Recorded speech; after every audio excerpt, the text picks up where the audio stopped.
We'll set our shims in the lower corners, place our frame on top of those, and secure the frame loosely to our rough opening with a few screws.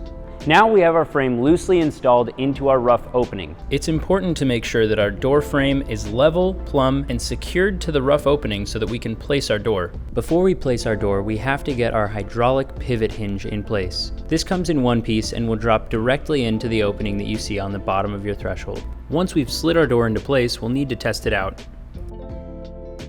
Now we have our door fully installed. Let's install our handles and do a few last checks. Because this is a pivot door, it has large handles instead of traditional handles.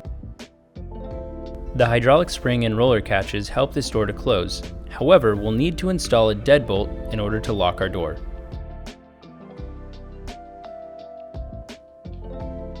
Follow along for more helpful tips, how-tos, and inspiration ideas with Pinkies.